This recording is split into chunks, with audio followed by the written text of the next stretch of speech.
How's it going, everybody? Welcome to Karate 360, where we bring the ancient to the modern, the pathway from India to China to Okinawa to Japan to the world to you here. I'm your co-host, Richard Mosdell. And I'm your other co-host, Kalan Anglos. Karate 360. Let's start the show. You will kick high and I will sweep low, from local to global. It's the thing that we love, karate. Sanokumaru. Thought I'd just get right to the point. Just rigid, and this is what it is. Exactly. And this is what we do. I love it. That's the kind of mood I'm in. Absolutely. Absolutely. That's what we're doing. So there we go. Back Right on on. the Karate 360 podcast. Thanks for tuning in. Did you see the poster on the wall? I saw the poster finally. It only took you, 78 episodes? But we have a poster. I just wanted to make sure that I was completely not embarrassing myself before I got to this point. Yeah, there we go. And it turns out we're still embarrassing ourselves, but that's all right. That's all right. Because we're in it But you know together. what? Every single day people ask us what that is. Yeah, well, I was setting up just before while you were doing class. People are always like, what are the microphones for? It's for the Karate Talk Show. You guys have a Karate Talk Show? Yes, we have a Karate Talk Show. It just made me think, like, you need a picture of this. Yeah. Or just like that size picture, like not like frame huge, and it just shows us doing the podcast. Or even just like put both of those in there or something. Exactly, Yeah, exactly. yeah, it's good. So, no, it's awesome. It's awesome. What's up? What's happening in your week? Not much. It's been a busy week for sure. The term has finally ended at UVic, so my teaching duties there are over. Done. Which is nice. I'm probably going to pick up a summer course to teach, Cool. a nutrition class.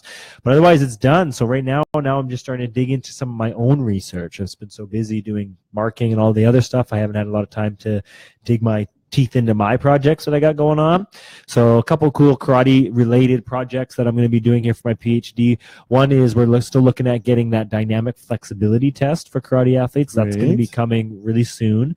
In fact, what we're doing is we're going to look at a set of 3 or 4 different tests that we can do that will predict dynamic flexibility. Ooh. So you won't necessarily have to do are we having an earthquake right now? What's going on? They're moving massive tables upstairs. Okay, so what's going on here? When I dive under the desk. So we don't necessarily have to test dynamic flexibility. What we want to look at is a couple different things that relate to flexibility, and if you get a certain score on those, it's going to predict your dynamic flexibility. So we're kind of playing around with that a little bit because we're finding it's a little bit difficult to find a valid measure of dynamic. There really is none out there right now. What we were going to do is try and create one, create a valid measure of dynamic flexibility, but it's so hard, and there's nothing that you can easily use in the field, like when we do the fitness testing and that kind of stuff. Like you can do stuff with cameras, video cameras, and then go back and look at it after, but that's way too time consuming when we have 120 athletes or whatever trying out for teams. So just not reasonable. So we're just looking at a couple of different things. The other study we got going on, I think I've talked about, is we're looking at some brainwave activity of karate athletes. We want to know, well, we do know that, any type of exercise improves brain function. What I want to know is if karate, or really any martial arts, improves brain function even more than just regular aerobic exercise like cycling or running and stuff like that. Yes, so yes. Trying to get a little bit of that brain-body connection, that kind of thing. So you lots think of stuff that happening. Your brain is having to do more calculations. Yeah, that's the hypothesis for sure. And we actually, I wasn't involved in this, but Dr. Olaf Krieg-Olsen, he's the neuroscientist at UVic, they did a really cool study on monks in Tibet where they measured their brain function, and they wanted to know if after meditation their brain function was increased, and they found it was. Their brain function after meditation was increased 0.4. So the idea is when you do a kata, it's kind of like moving meditation, right? Even when you train karate, there's that mental part of it where you're kind of moving meditation. So you want to know, again, if that's different than aerobic exercise. So anyways, that's been my week, trying to get those, through ethics and trying to get all that lined up so that we can do that. And Understandable. it's been fun. It's been good. A lot of stuff coming now, and it's back at it. It's weird. My load has come off a little bit where I don't have so much requirements at UVic, but now all of a sudden everything is getting going again. So, and of course, we got tournaments coming up too. Yes, so. yeah. It's always easy to fill time once there's a gap. For sure. Yeah. The other day, for the first time on Tuesdays, I used to go to UVic. This Tuesday, I didn't have to. I had like an hour and a half of free time. I was like, I didn't know what to do with myself. What do I do? What do I do now? Like, I should have napped. Yeah. So That's awesome. it's been a good week, though, for sure. What about yourself? Dojo's packed. Crazy. You saw how many were there. Class of 4 was bumping. Holy cow. Bumping. I was putting gloves together, like 25 sets of new gloves just today. We were organizing for stuff. And man, it's just bursting at the seams. It's awesome. Got all these kids who are going to graduate up to the teen adults program. We're going to be teaching every single student a couple of the middle school soon. Okay, nice. Every single one. That's going to be just incredible. Crazy. So things are great. We have Vancouver Island Championships, Canada Open. Canada Open coming up June 2nd and 3rd. I think we just hit 9 countries. Damn, nice. It's so huge. That's awesome. So I'm pretty excited about that. And then just planning into the summer. Our jiu-jitsu study class we're gonna have. It's coming up. We're going to get Doing some some planning. some rolling. It's going to be good. Got some really fun news about that coming out. Some pretty interesting people coming to visit us. Yeah, for sure. And just it's funny, like summer's around the corner. I know, it's crazy. It's almost May already. I know, it's almost May. There's no ice storm in BC, just letting everybody know we're not warm, but we're not as cold. We're as not. the rest Ice is not falling off buildings and stuff like that. Yeah. So it's good. That's really awesome. And man, the karate news to talk about is a lot. Yeah, we got a lot. We got a big stuff here. So should we just dive into it? Let's do it. A little bit of karate global news. All right. The first thing, and you picked up on this first. You were the one that posted this, and I found out. So first of all, the World Games. Explain what the World Games are and how they're different from the Olympic Games. So the World Games are owned by the International Olympic Committee. Yes. And they're for the sports that are recognized by the IOC, but not yet in the Summer or Winter Olympics. That's right. So sports that are not in the Olympics, but recognized by the IOC. So when karate got recognized in 99, okay, it got into the World Games, which are held the year after a Summer Olympics. Okay. They're normally more summery years. sports or like year-round sports. Yeah. So they've been in like several editions of the World Games, and I think even they may have been in the World Games back in like the early '80s a couple times. And I went to the 2001 World Games in Japan, and when karate was in it, because that was the Olympics. That was the Olympics. That was the Olympics for karate. Yeah. So it's pretty prestigious to get into it. There are some obscure sports in there, like billiards. Oh, billiards. Nice. I love billiards. So stronger, faster, higher. Yeah. And so what's interesting is when karate got into the Tokyo Olympics for 2020, yes, they're in. They're in. So they have 28 summer sports, but this is an additional 5.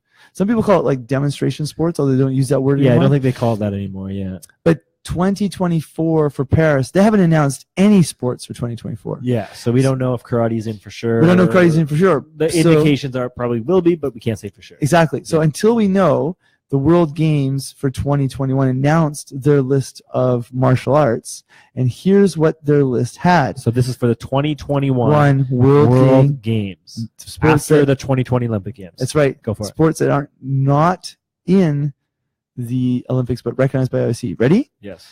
Jiu-jitsu. Jiu-jitsu, nice. Kickboxing. Nice. Muay Thai. Okay. Sumo. Karate. And you're like, karate, but isn't karate in the Summer Games? Yeah. But because Paris 2024 hasn't announced it, we go back to being, because we're not on the permanent list. Right. So it's interesting. I think Paris will get it. Sure. Karate will get You think karate will get in Paris? Yeah, Paris will get it. I agree. Yeah. I think LA has a good shot too. And so, but if they're in the World Games and once money's been spent and medals have been ordered and stuff, there could be this sort of karate's in 2020 Olympics, 2021 World Games, 2024 Olympics. Yeah. My guess is Paris will announce their sports before money has been spent on 2021 for medals. So there's a chance that karate could still get pulled from the list. Okay. Yep. Which, I mean, makes sense. It's supposed to be for sports that are not recognized. So exactly. I'm surprised it even got in on this one because it is. They're in. The karate is in. I say they, really collectively we are in the Olympics for 2020. So it's interesting that they're throwing us in the 2021 World Games, but hey, we'll take it. Softball is in there. So, and softball just got recognized for the Olympics as well. Yeah. So I was just looking at the list, and some of the things weren't in there. Like, let's see, sport climbing is in there. Is it the World Games? World Games, sport climbing. Again, that got into the Olympics for 2020 as well. Roller sports is in. I don't think I saw surfing because maybe that location doesn't have isn't close to like a surfing venue. Right. And then it says softball, but it doesn't say baseball. Well, I want Baseball. Remember, baseball is also on the list of 5 yes, sports. that's right. And they were merged. Softball and baseball were merged. So I wonder, was baseball ever in the World Games though? May have been before. But it was weird that like I don't think it was actually, just off my knowledge of baseball, but I could be wrong. Pretty interesting stuff. Like there's some para sports in there. Tug of war is in there. Tug of war, which is one of the original tug of war, which is one of the original Olympic sports. Tug of war. Yeah, in the modern era, not in the ancient era. Like yeah, tug of war was in there. Interesting. Arm wrestling, maybe. Thumb wars. What else? Thumb wars in. I mean, billiards. Billiards is in there, which is interesting. Yeah. I mean, billiards is very. Oh, here's the other thing. technical. Archery is in there too, but archery is an Olympic sport. So fin swimming. Fin swimming. You swim. I think it's in the ocean with long fins on, and it's how fast you can get to a side. Like flippers. Like flippers. For your feet. Life saving is in there. Life saving. Life saving. That's like being a lifeguard. Run in, grab somebody, get them back out, and how fast you can do it. Okay. Yeah. Being in Australia, man. Athletes. Well, you have to be pretty hard. That's pretty hardcore stuff. Yeah, but like a triathlete. Life saving. Yes. Yep. Okay. I'm I've sure never ever once looked at a lifeguard and said, "Hey, look at that athlete." I mean, yeah, don't get me wrong. I'm glad we got lifeguards. Exactly. But water ski. Okay. Yep. So anyway, karate's in. We'll see if it stays in. There could be some lucky guys. Now, what I heard through the jiu-jitsu world is that this is a second time because we had it World Games last year. Jiu-jitsu was in JJIF. That's great.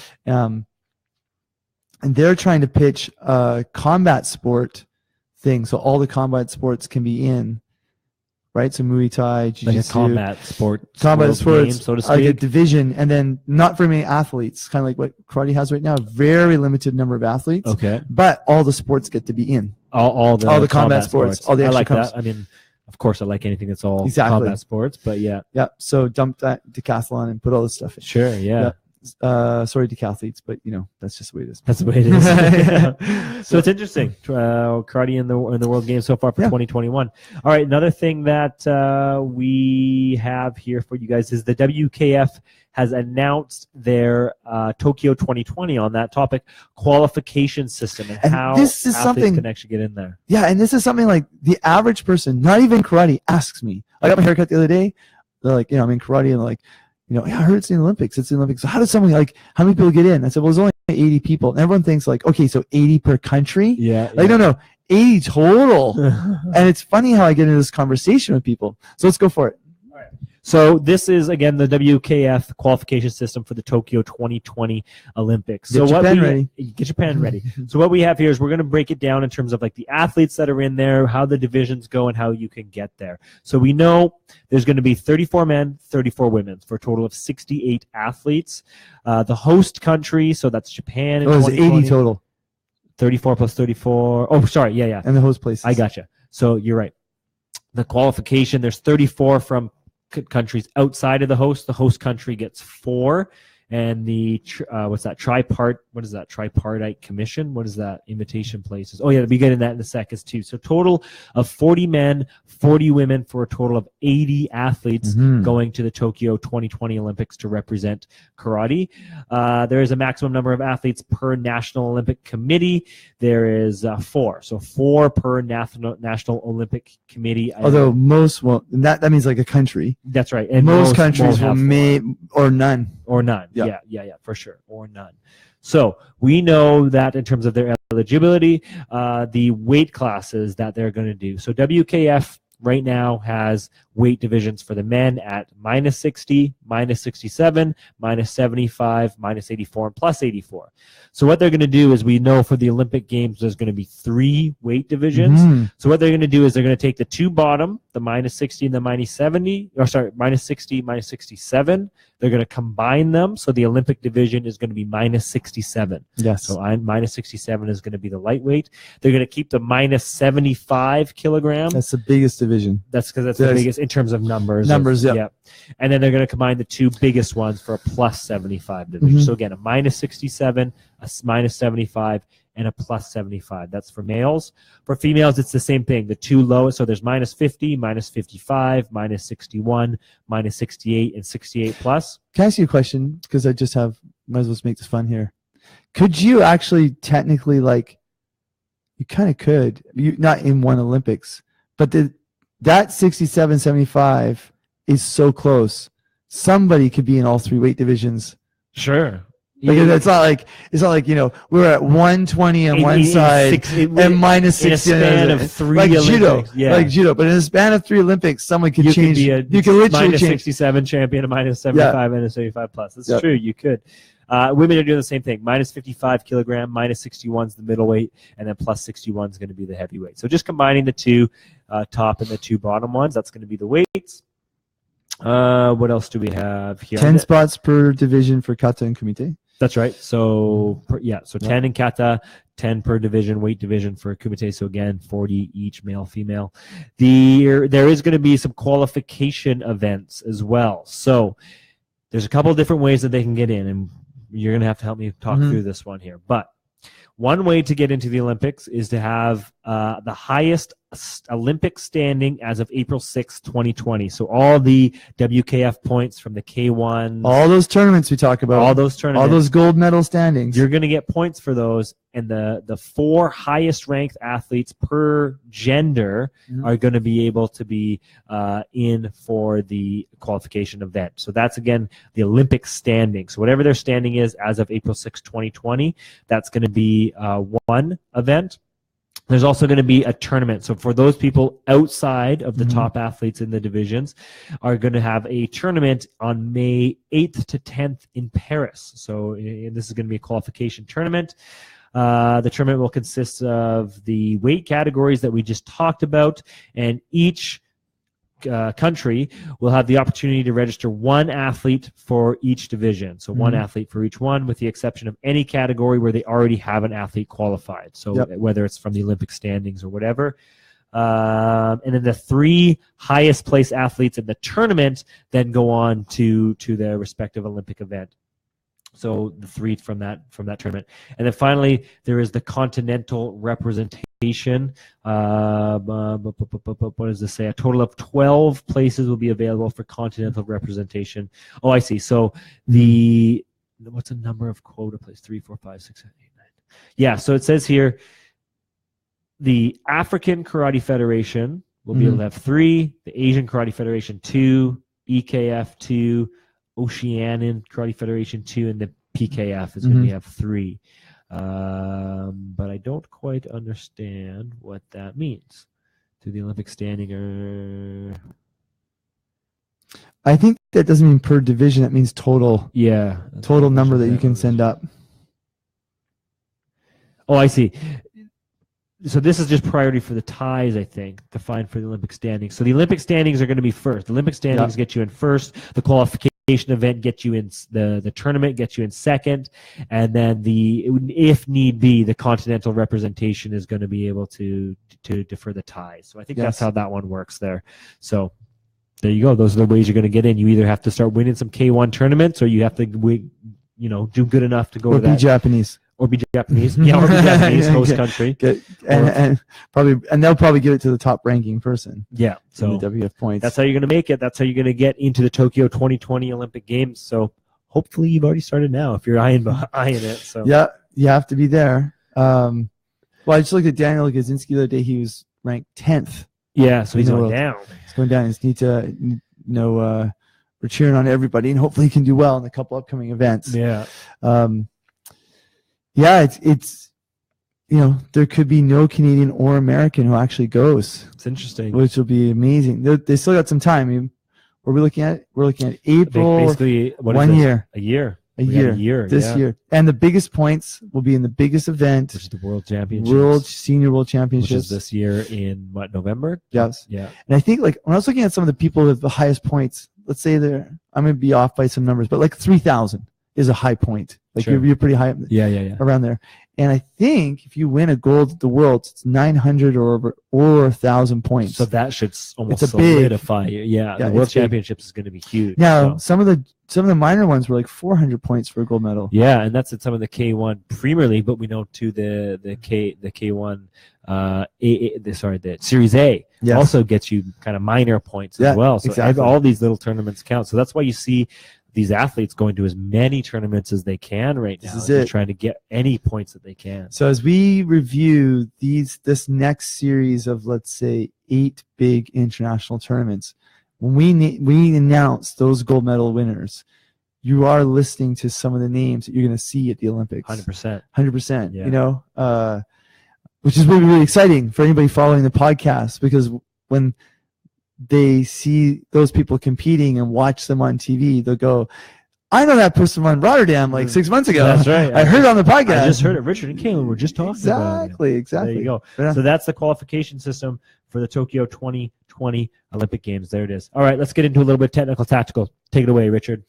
Well, my technical tactical is all based on documenting where I'm at with whatever group. And we had a belt test recently, big group, pass went up, learning new kata, and we've been trying to teach people how to do self-practice. Okay. And one of the things I noticed both for the adults and the kids is they like to practice a kata from beginning to end and then start over from beginning to end and do it. And then it gets messier and messier. Sure. And they're trying to I got to try and flop my way through this. So what can we do? Break it into segments. Okay. Break into segments. Makes sense. Some people, in traditional karate world, you break it down into kata, into ki-ais, where your ki is supposed to be. Sure.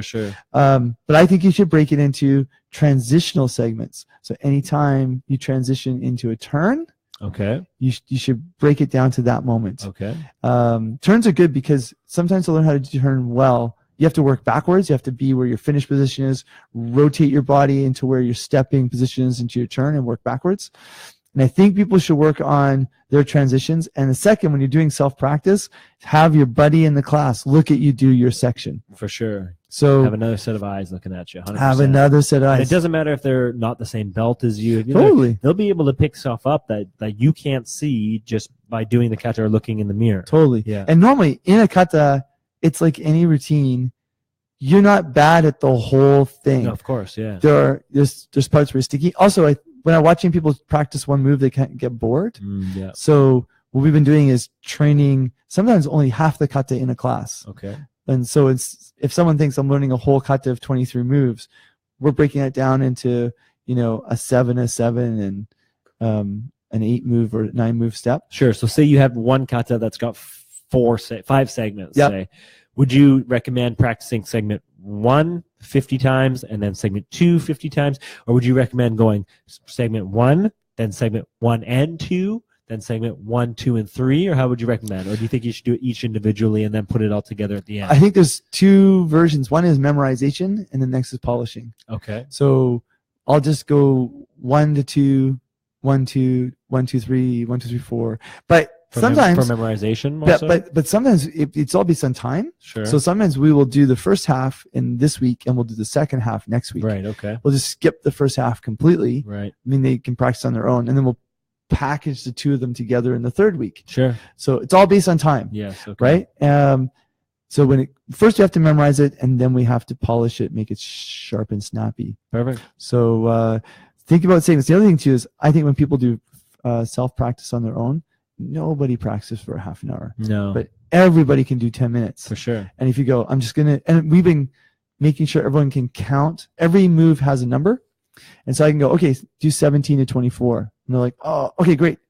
And then they'll go do 17 to 24. And it's great when I write progress reports, because now we do all this progress report writing once a month. That's right. And then we go, well, 17 to 24 needs work.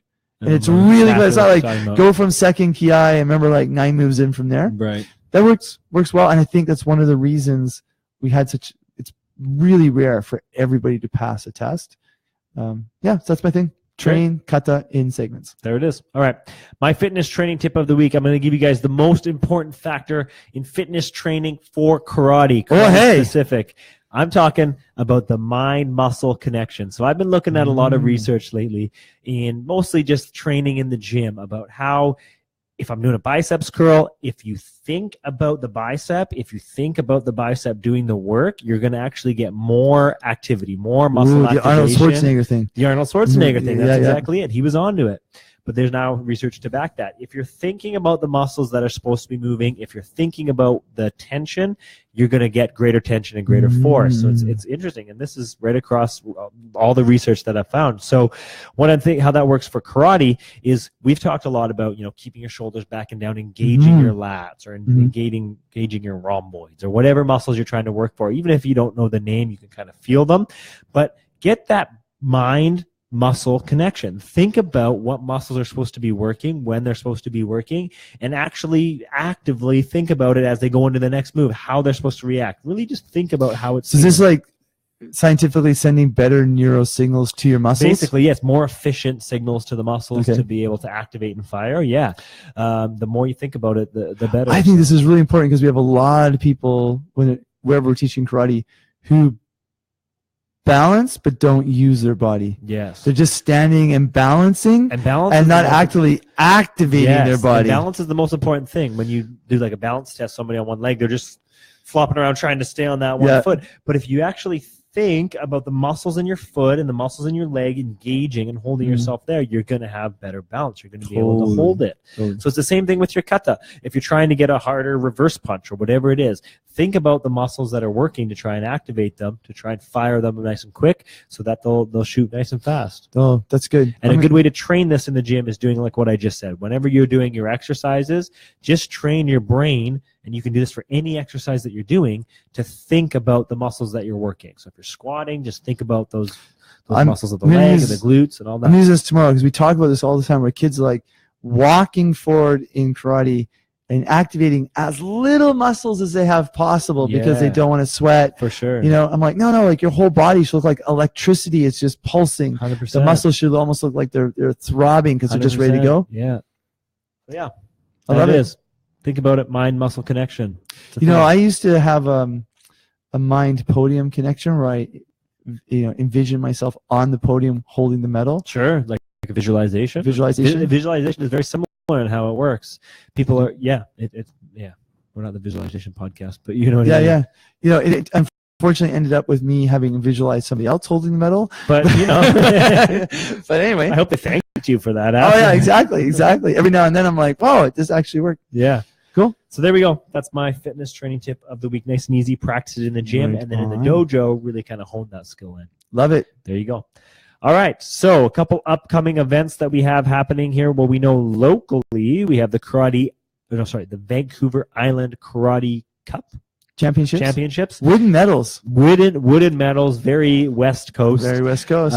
May 6th. That's in Nanaimo at my alma mater. VIU, Vancouver Island University. Hey, if you want to officiate, come to the officials course on Saturday. That's right. And if you ever officiated before and you're not up to date on the rules, come to the refresher in the afternoon. Perfect. Hang out, have a buffet dinner, and then the next day use those new skills. You don't have to book off 2 weekends, just one. Perfect. I think it's awesome. On the WKF level, we're done for April. May is jam-packed with events. May 10th to 13th is the European Karate Federation Senior Championships in Serbia. Big one. That same weekend is the AKF Junior and Cadet U21 Championships in Japan. Where else did you say? Okinawa. But it doesn't say exactly where. 18th to the 20th of May is the OKF Cadet Junior and U21 Championships. Lots of championships coming up in May. And finally, the next Karate 1 Youth League is in Sofia, Bulgaria, May 25th to 27th. The next Premier League is looking at Istanbul, which isn't until June 8th and 10th. So that's what's on tap on the WKF level. That's right. And here in Canada, it's the Canada Open. Canada Open, June 2nd and 3rd. Even if you're not in Canada, you don't have an excuse. You gotta go. You gotta go. Easy to get to. You can fly into the Vancouver airport, go to the Richmond Oval, which is about not even half hour away. 10 minutes. 10 minutes away. You got the shuttle bus. The shuttle bus, the airport right there. There's really no reason not to come, and you could be crowned a Karate Canada Open champion. That's big, man. It's huge. Big. especially, you know, any age group. So I think last year, which was the inaugural one, I think a boy from Mexico was the first Karate Open Canada champion, I believe. Oh, that's right. That's Yeah, right. so That's right. there you go. Someone from Italy competed last year. That's right. We Oh, had it's a big. couple from Japan. They were everywhere. Nine countries this year so far. It's awesome. It's awesome. All right, guys. Well, this is the Karate 360 podcast. We do appreciate you guys listening in every week. We couldn't really do this podcast if there wasn't you guys out there, so we do appreciate it. Send us your questions, comments, anything like that. You can send it to our Facebook page. Check us out, karate360podcast.com, Karate360 on all the social media stuff. And for myself, Kalan Anglos on all that. Which Mosdell. On all that. All right, guys. Thanks so much for tuning into this week's episode of the Karate 360 podcast. We will talk to you guys next week, and you can download this episode Monday morning. All right. Sanmokumaru. Thanks, guys. We'll talk to you later.